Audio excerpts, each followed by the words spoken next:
Picture a bank statement with your name on it. On it sits over $300,000 you never earned and cannot touch.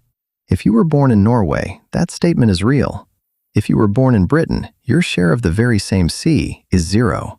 Both countries drilled the same water. Both started in the same decade. One of them now runs the largest fund of its kind on Earth. The other has an empty drawer where that fund should be. So what did Norway do that Britain did not? The oil came first. On the 25th of October 1969, an American company called Phillips Petroleum struck oil under Norwegian water. They named the field Ekofisk. Norway announced it the following June. Then something strange happened. Before the money arrived, Norway sat down and wrote the rules.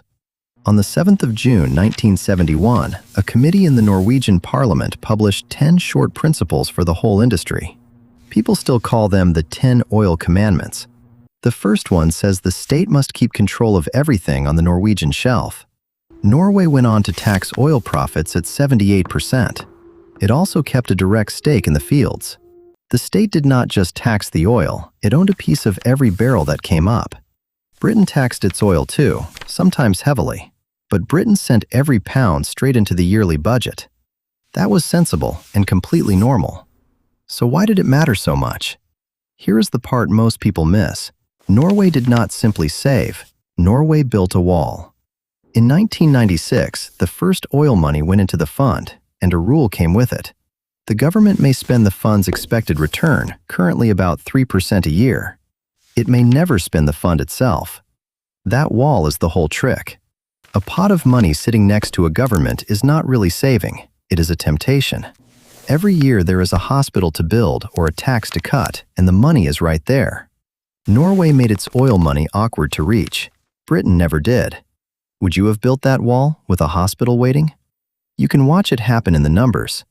British oil peaked in the mid-80s at 12 billion pounds in a single year.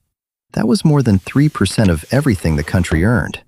It went into day-to-day spending, and it did exactly what it was meant to do. It held borrowing down and taxes lower. Then it ran out. So where did Britain's share go? Into 30 years of slightly cheaper ordinary life. And yes, Norway has about 5.5 million people. Britain has 68 million. The same barrel was always worth more per head in Oslo. But that explains the size of the gap.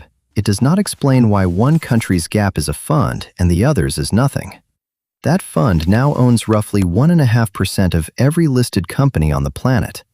Buy a phone, and a sliver of the profit walks quietly back to Norway. Britain's latest forecast is under 3 billion pounds a year. Norway's fund hands its government more than that every month. The oil is running out in both places. Only one country turned it into something that outlives it. So here's where the dots connect. Norway did not out-earn Britain. Norway outruled it. There is a real difference between a country that gets rich from oil and one that just gets busy. It comes down to one thing, whether that money is ever allowed to touch this year's budget. If you like watching the why get pulled out from under the what, subscribe. It genuinely helps this channel keep going. The same question sits underneath the dollar. Countries keep trying to leave it and keep failing, and that is where you should go next. So look at that statement one more time. It is not a reward for finding oil. It is a receipt for a rule somebody wrote before anyone knew what the oil was worth.